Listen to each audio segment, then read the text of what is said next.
Welcome to Halloween on Ozpinions, place for me to talk about my favorite genre of movies and television, horror. Hello, ladies and gentlemen. I am here today for another edition of Halloween movies. Today we're going to be looking at some horror movies that are currently available on Tubi. I want to start with Valentine, which stars Denise Richards, and it also has David Boreanaz, and it also has Kristen Heigl. This is basically a horror movie. It's from the early 2000s. It's about someone who, after being kind of bullied in high school, becomes a serial killer, and they end up killing on Valentine's Day with these really kind of cool kills. One of the best ones, in my opinion, was the kill in the hot tub. Really fun movie to watch. We have Urban Legend from 1998. This one is actually really cool. Basically, any urban legends that you know of, like the Hook Hand or anything like that, this kind of sets it up as a killer going around and killing according to those old urban legends. It's a really fun little movie to just sit down and spend like an hour and a half or so on. Identity. This one kind of like messed with my mind the first time I watched it. I really thought I knew what was going on until we got to the end. This is one of the few movies that I've watched where I really didn't figure everything out in the beginning. It has John Cusack, who I personally like. Also Ray Liotta, is in this. Who again I like him. This was 2000, early 2000s. Very psychological, but there's a lot of good horror and gore elements in it. We have Deep Rising with Treat Williams and Famke Janssen. This was like 1998. Basically, they're like salvage people, and they find this they find this big luxury cruise liner, and they end up getting attacked by this really weird undersea creature. This is just one of those kind of another one you don't have to think about. The CGI ain't great by today's standards. There's a lot of flaws with it, but it's just one of those fun movies you can just go back and watch.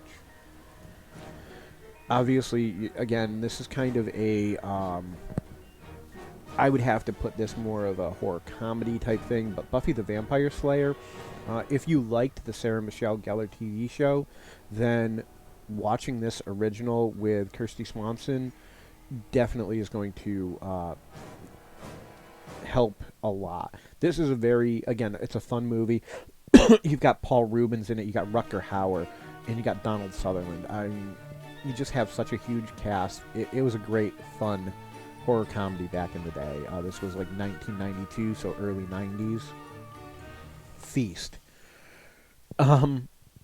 This one's kind of odd, but I really liked it. Basically, you see a bar, and you're not really introduced to anybody right away until we have our protagonist, or what we think to be our protagonist, the hero, as he is dubbed literally by the movie itself, comes barreling in and tells everyone that they're going to die unless they listen to him. And then these weird creatures come out of nowhere and start attacking the bar customers and eating them.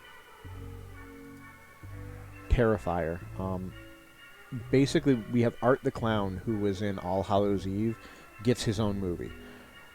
If you're looking for disturbing, if you are looking for gross out horror, then Terrifier is definitely the way to go.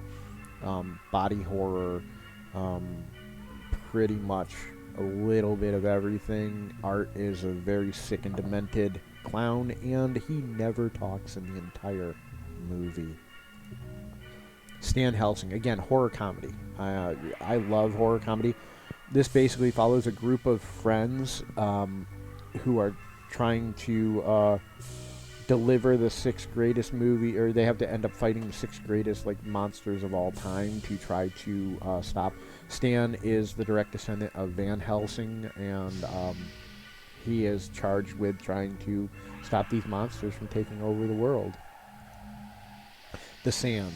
This is another one of those movies that doesn't require a lot of thought. This is one of those you can just sit and watch. Basically, these teens have an all-night party on the beach, and when they wake up, they find that there's something in the sand that is killing them, and just completely devouring anything that touches the sand. 31, Rob Zombie. You guys probably knew there'd be a Rob Zombie movie on here. I like his style. This one, very gritty. Basically, a group of people is driving around, and they get terrorized. Basically takes them and tortures them and puts them through almost like a Running Man type competition. So if you remember the old Schwarzenegger movie or the Stephen King story, then this is kind of like that. And even the characters' names that are the assassins, that are the ones that are trying to kill the friends, they're not overly